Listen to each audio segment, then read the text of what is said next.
ہمیں عاصم نے حدیث بیان کی، کہا ہم بالکل نو عمر لڑکے تھے جو ابو عبد الرحمن سلمی کے پاس حاضر ہوتے تھے۔ وہ ہم سے کہا کرتے تھے ابو احوص کے سوا دوسرے قصہ گوؤں یعنی واعظوں کی مجالس میں مت بیٹھو اور شقیق سے بچ کر رہو۔ شقیق خوارج کا نقطہ نظر رکھتا تھا، یہ ابو وائل نہیں بلکہ شقیق ذبیح ہے۔ صحیح مسلم حدیث نمبر 51۔ جریر کہتے ہیں میں جابر بن یزید جعفی سے ملا تو میں نے اسے حدیث نہ لکھی، وہ رجعت پر ایمان رکھتا تھا۔ صحیح مسلم حدیث نمبر 52۔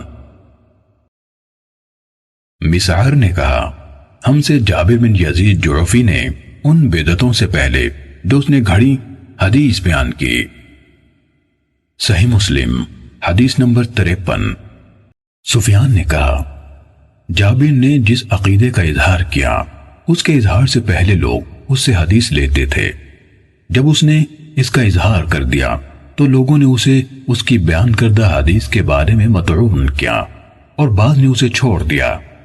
ان سے پوچھا گیا اس نے کس چیز کا اظہار کیا تھا؟ کہا رجعت پر ایمان کا۔ صحیح مسلم حدیث نمبر 54۔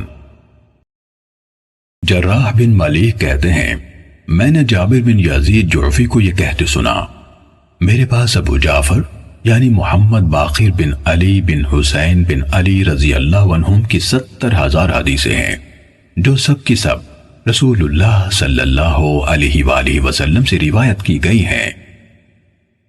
صحیح مسلم حدیث نمبر 55۔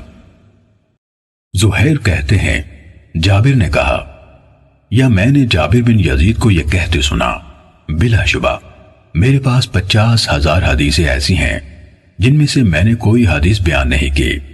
پھر ایک دن اس نے ایک حدیث بیان کی اور کہا یہ ان 50,000 حدیثوں میں سے ایک ہے۔ صحیح مسلم حدیث نمبر 56۔ سلام بن ابی مطیع کہتے ہیں میں نے جابر جعفی کو یہ کہتے سنا میرے پاس رسول اللہ صلی اللہ علیہ وآلہ وسلم سے روایت کردہ 50,000 حدیث ہیں۔ صحیح مسلم حدیث نمبر 57۔ سفیان بن عیینہ نے کہا میں نے ایک آدمی سے سنا اس نے جابر سے ارشاد ربانی فلن ابرح الارض حتى يأذن لي ابی او يحكم اللہ لی وهو خیر الحاکمین، یعنی اب میں اس زمین سے ہرگز نہ ہلوں گا یہاں تک کہ میرا باپ مجھے اجازت دے یا اللہ میرے لیے فیصلہ کر دے، اور وہ سب فیصلہ کرنے والوں سے بہتر ہے کے بارے میں سوال کیا تو جابر نے کہا اس کی تفسیر ابھی ظاہر نہیں ہوئی۔ سفیان نے کہا اور اس نے یہ جھوٹ بولا تو ہم نے سفیان سے کہا اس سے مراد اس کی کیا تھی؟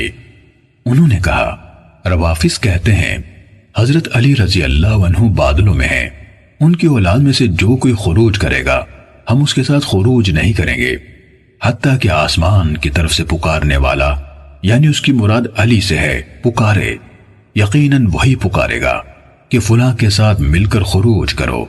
جابر کہتا تھا یہ اس آیت کی تفسیر ہے اور اس نے جھوٹ کہا یہ آیت حضرت یوسف علیہ السلام کے بھائیوں کے بارے میں نازل ہوئی تھی۔ صحیح مسلم حدیث نمبر 58۔